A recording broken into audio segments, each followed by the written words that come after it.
Well इतना तो आप सबको पता लग गया कि मंडे को जो मार्केट है वो गैप डाउन ओपनिंग की तरफ इंडिकेट कर रही है। मतलब हो सकता है जब मार्केट ओपन हो तो आपको ऑलरेडी मार्केट में करेक्शन होता हुआ दिखे। पर अब सवाल आते हैं, कुछ सवाल ये आते हैं कि मार्केट अब कितना गिर सकती है। आपके मन में जो बहुत सारे सवाल है ना, आज ये वीडियो का पर्पस है आपके मन के जो सवाल हैं उनके जवाब देना। तो फेड की जो जैक्सन होल मीटिंग हुई है वो आपकी जेब में क्या होल करने वाली है?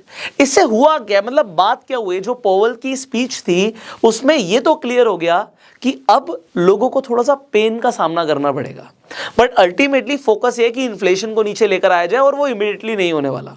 अब इस तरफ इंडिकेशन आ गया कि ये इंटरेस्ट रेट बढ़ाए जाएंगे, बट लोगों को ना सिंपल देसी भाषा में समझना होता है इससे फर्क क्या पड़ता है।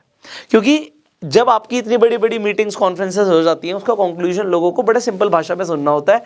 और मेरा प्रयास रहता है कि अगर कोई इंसान आज स्कूल में भी है, 6 क्लास का बच्चा भी है ना, ये सारे कंसेप्ट्स को समझ पाए।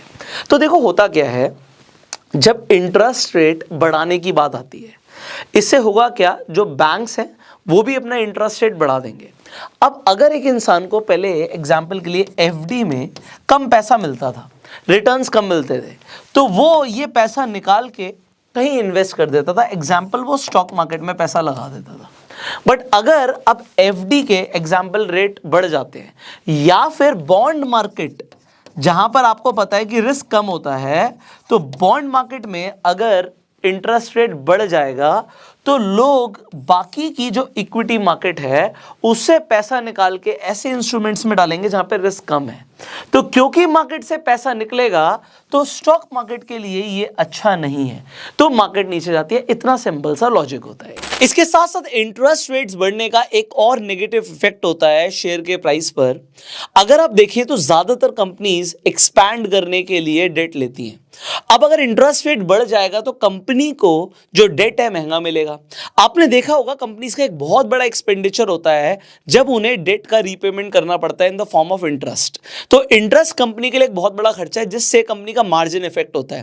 कंपनी की टॉप लाइन पर कोई फर्क नहीं आएगा, रेवेन्यू कंपनी के पास आ रहा होगा, बट जब आप बॉटम लाइन पर प्रॉफिट देखेंगे, जो नेट प्रॉफिट होगा उस पर फर्क पड़ना शुरू हो जाएगा, जिससे कंपनी के शेयर प्राइस पर भी फर्क पड़ता है। तो इस तरीके से आपने समझा कि दो तरीके से जो ये इंटरेस्ट रेट बढ़ना है वो शेयर मार्केट के लिए अच्छा नहीं है। अब मार्केट को पहले लग रहा था हो सकता है इंटरेस्ट रेट ज्यादा ना बढ़ाए जाए, बट स्पीच से ये क्लियर हो गया कि अब फेड ये बार बार स्टेप्स ले सकता है। अगर दोबारा भी इंटरेस्ट रेट बढ़ाने पड़ जाएंगे तो वो बढ़ाएगा। ओके, ये कंसेप्ट हमें समझ आ गया। इसके बाद इफेक्ट क्या हुआ पहले इसे देखिए। ये स्पीच का इतना बुरा इफेक्ट आया है कि एकदम से ही मार्केट करेक्ट होनी शुरू हो गई। अगर मैं यहां पर नैस्डैक की बात करूं तो जो नैस्डैक का इंडेक्स है, अब देखो करेक्ट हो गई। अभी इससे हमें फायदा क्या होगा, हम क्या करने वाले हैं, हमारी स्ट्रैटेजीज क्या होंगी, बहुत सारे सवाल हैं। तो नैस्डैक जो इंडेक्स है लगभग 4% करेक्ट हो गया एक ही दिन में। स्पीच के बाद समलाई नहीं लगातार गिरता चला गया। अगर हम डो जोन्स की बात करें तो यहां पर भी ये इंडेक्स 3% करेक्ट हुआ है। अब इसका असर हम बात करें यूएस मार्केट में, आप बात करो यूरोपियन मार्केट्स में, हर जगह इसका असर आता हुआ दिख गया है। एसजीएक्स भी इंडिकेट कर रहा है कि निफ्टी की जो आपको मैंने बताया कि गैप डाउन ओपनिंग होगी और उसके बाद निफ्टी गिर सकता है। अब सवाल आता है कितना, ये हुए इंडेक्स की बात। अगर मैं स्पेसिफिकली बात करूं शेयर्स की, एग्जाम्पल गूगल का शेयर वो 5.5% के आसपास करेक्ट हो गया। अब बात करें एप्पल का शेयर तो ये 3.77% के आसपास करेक्ट हो गया। तो अब क्योंकि हमारे मन में कई सारे सवाल आ रहे हैं, उन सवालों का जवाब देते हैं कि अभी मैं स्पेसिफिकली निफ्टी की बात करता हूं। अब निफ्टी कितना और गिरेगी, अगर आपके मन में ये सवाल है तो इस सवाल का जवाब हमने, अगर आप हमारे चैनल की वीडियोस पहले से देख रहे हैं तो अभी कुछ दिन पहले हमने एक वीडियो डाला था जिसमें हमने क्लियरली आपको इंडिकेट किया था फिबोनाची रिट्रेसमेंट के हिसाब से कि मार्केट आपको 17,300 की तरफ जाते हुए दिखेगी। मतलब हमने 23% और 38% ये दो इंपॉर्टेंट लेवल्स के बारे में आपको बताया था कि अगर मार्केट 17,300 के सपोर्ट को भी ब्रेक कर देती है तो नेक्स्ट सपोर्ट आपको 16,900 के आसपास दिखेगा। अच्छा, इंपॉर्टेंट चीज क्या है, 16,900 के आसपास यहां पे ये स्ट्रॉन्ग सपोर्ट है, मतलब यहां पर कुछ बाइंग आ सकती है। बट फिर भी मैं आपको ये चीज बोलूंगा कि आप अभी लॉन्ग पोजीशंस को अवॉइड कीजिए। अगर मार्केट 17,300 का भी सपोर्ट मेंटेन नहीं कर पाती तो आपको 16,900 के आसपास मार्केट जाती हुई दिखेगी। अब एक और इंपॉर्टेंट चीज़ है, अगर आपने अभी ध्यान दिया हो, जब मैंने आपको नैस्डैक दिखाया तो मैंने आपको दो यहाँ पर शेयर्स और दिखाए, एक गूगल और एप्पल। मैंने क्यों दिखाया?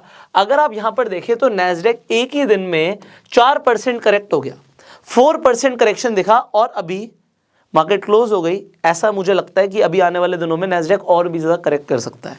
अगर करेक्ट करेगा तो जितने भी नैस्डैक में आपको पता है कि आईटी स्टॉक ज़्यादा होते हैं, तो यहाँ पर गूगल का और एप्पल का एग्जांपल मैंने इसीलिए लिया है कि अगर आपको गूगल यहाँ पर 5.4% करेक्ट होता हुआ दिखा है और एप्पल भी सिमिलरली 3.77% करेक्ट होता हुआ दिखा है, तो इंडिया के अंदर भी आपको पता है जो आईटी सेक्टर है पूरा वो नैस्डैक को फॉलो करता है।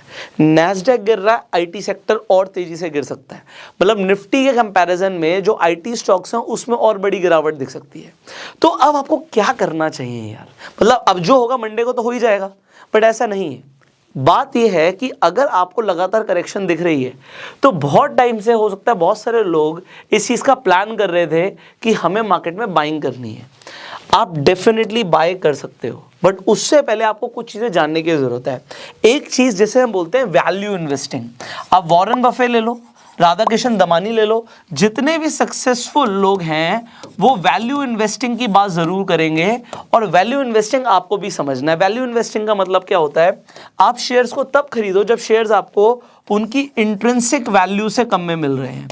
अब अगर मार्केट गिरती है तो ये खरीदने का टाइम हो सकता है। इनफैक्ट मार्केट गिरते हुए नहीं, मार्केट जब मुझे लगेगा दोबारा से यहाँ से कुछ रिवर्सल दिख रहा है, मैं तब खरीदूंगा। और अगर आप चाहते हैं मैं एक लाइव इन्वेस्टिंग के ऊपर वीडियो बनाऊं कि मैं कौन से स्टॉक्स तब खरीदने वाला हूं, आप कमेंट कीजिएगा। I will definitely try to create a video. जब मुझे रिवर्सल दिखेगा हम दोबारा से एक वीडियो बनाएंगे जिसमें मैं लाइव इन्वेस्टिंग भी करके दिखाऊंगा, क्योंकि see I am bullish overall. Short term में क्या हो रहा है इससे इतना फर्क नहीं पड़ता। मतलब ओवरऑल जो मेरा पोर्टफोलियो है, मेरा फोकस है लॉन्ग टर्म के लिए। जब भी मार्केट मुझे मौका देगी खरीदने का, मैं खरीदूंगा। सो मैं आपको भी यही सिखाऊंगा कि आप वैल्यू इन्वेस्टिंग करो। जो अच्छी कंपनीज है, फंडामेंटली स्ट्रॉन्ग कंपनीज हैं, उनके शेयर्स जब आपको सस्ते में दिख रहे हैं, मुझे दिख रहा है आईटी गिर रहा है अभी और गिर सकता है, वेरी नाइस। जब मुझे रिवर्सल दिखेगा दोबारा तो मैं खरीदना चाहूँगा। और ये मैं आज आपको भी बोलूँगा। एक चीज़ हम कई बार डिस्कस कर चुके हैं कि आपको हमेशा मार्केट मूड इंडेक्स देखना चाहिए। अब मार्केट मूड इंडेक्स आपको टिकर टेप जैसी वेबसाइट पर दिख जाता है। आप टिकर टेप पर जाएंगे, यहाँ पर आपको मार्केट मूड इंडेक्स दिखता है, होम पेज पर ही दिख जाता है। आप क्लिक करोगे तो इस वक्त भी क्या सिनेरियो दिख रहा है कि मार्केट अभी ग्रीड को इंडिकेट कर रही है। और अभी ये 20 आवर से अपडेट नहीं हुआ है, क्योंकि मार्केट जब क्लोज हो चुकी है तब हम वीडियो बना रहे हैं ये। तो जब मार्केट ओपन होगी आपको पता है ऑटोमेटिकली रिफ्रेश होता रहता है। और मुझे ऐसा लग रहा है कि मार्केट के अंदर अगर आपको एक्सट्रीम ग्रीड दिखती है तो वॉरेन बफे की बात हमेशा याद रखिए कि when everybody is greedy become fearful and when everybody is fearful become greedy. तो खरीदने का टाइम कब आएगा? जब मार्केट एक्सट्रीम फियर में जाएगी, ना कि अभी। अभी बेचने का टाइम है और आपको पता है आप बेच के भी पैसा कमा सकते हो। तो लॉन्ग तो नहीं करना, तो आप शॉर्ट करके पैसा कमा सकते हो। You have already learn this. Now यहाँ पे एमएमआई को इन्होंने एग्रेसिवली टेस्ट किया है एंड एमएमआई के मार्केट मूड इंडेक्स के जो रिजल्ट्स हैं वो 88.6% एक्यूरेट रहते हैं। ये आप टिकर टेप पर जाके, इसका लिंक डिस्क्रिप्शन कमेंट बॉक्स में है, आप जाके खुद चेकआउट कर सकते हो। इससे आपको 15% का डिस्काउंट भी मिलेगा। अब यहाँ पर क्या है, क्योंकि हमने देखा कि नैस्डैक करेक्ट हुआ है, तो इंडिया के अंदर एग्जाम्पल ले लेते हैं हम टीसीएस का। अगेन आईटी स्टॉक्स की आप एनालिसिस कीजिए। टीसीएस आपको पता है बहुत अच्छी कंपनी है। अभी इसका जो प्राइस है वो इंट्रिंसिक वैल्यू से ज़्यादा है। तो अगर आप बाइंग की सोच रहे हो तो आप यहाँ पर क्या देख सकते हो कि भैया इंट्रिंसिक वैल्यू से अगर मुझे कम में मिल जाता है शेयर तो आप यहाँ पे बाइंग कर सकते हो। आपको यहाँ पे प्रो फीचर्स के अंदर मिलता है कि डिफॉल्ट प्रोबेबिलिटी है नहीं, क्वालिटी चेक्स बहुत अच्छे हैं, ग्रोथ स्कोर अच्छा है। फॉरकास्ट भी देखें तो ये शेयर आपको फॉरकास्ट में दिखेगा कि 53% बढ़ सकता है और 24.4% डाउन जा सकता है। तो अभी तो ये दिख ही रहा है कि अभी जो शेयर है वो थोड़ा बहुत करेक्ट हो सकता है। तो करेक्ट होने के बाद अगर आप खरीद लेते हो तो आपको अपना पोर्टफोलियो, वो कहते हैं ना invest in red to enjoy the green. तो अगर आप जब गिर रहा है उसके बाद अगर आप खरीदते हो तो आप ग्रीन को एंजॉय कर सकते हो। सिमिलरली आप इन्फोसिस को स्टडी कर सकते हो। अभी यहाँ पर भी ये शेयर बहुत अच्छा है, बट अभी इंट्रिंसिक वैल्यू से ज़्यादा में मिल रहा है। So what you can do, आप यहाँ पे डेफिनेटली फॉरकास्ट चेक कर सकते हो, आप फाइनेंशियल्स कंपनी के स्टडी कर सकते हो। आपको टिकर टेप पर कंप्लीट फंडामेंटल एनालिसिस के लिए काफ़ी अच्छी हेल्प मिल जाती है।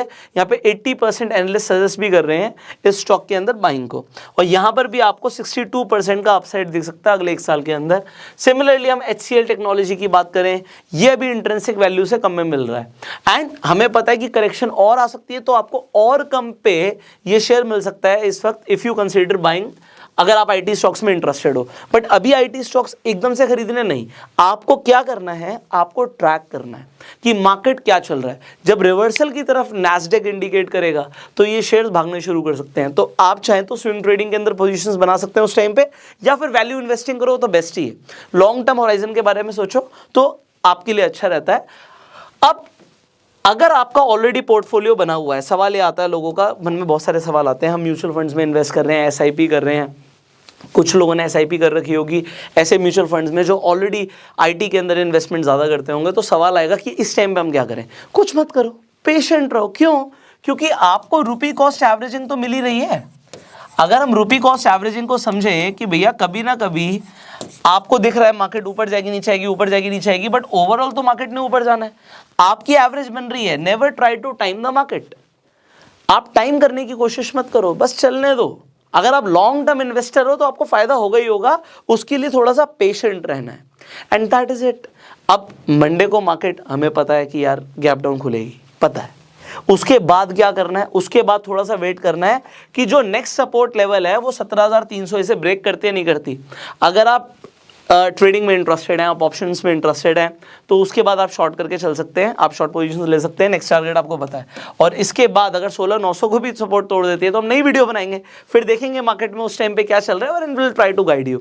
फाइनली ये वीडियो आपको कैसा लगा आप कमेंट्स में जरूर बता सकते हैं, एंड अगर आपके अभी भी कुछ क्वेश्चंस हैं आप कमेंट्स में पूछिए। इस वीडियो को अपना प्यार देने के लिए लाइक कर सकते हैं, टिकर टेप का लिंक डिस्क्रिप्शन कमेंट बॉक्स में है, जरूर चेकआउट कीजिए। Finally I will see you in the next video. You share this video right now and go self made.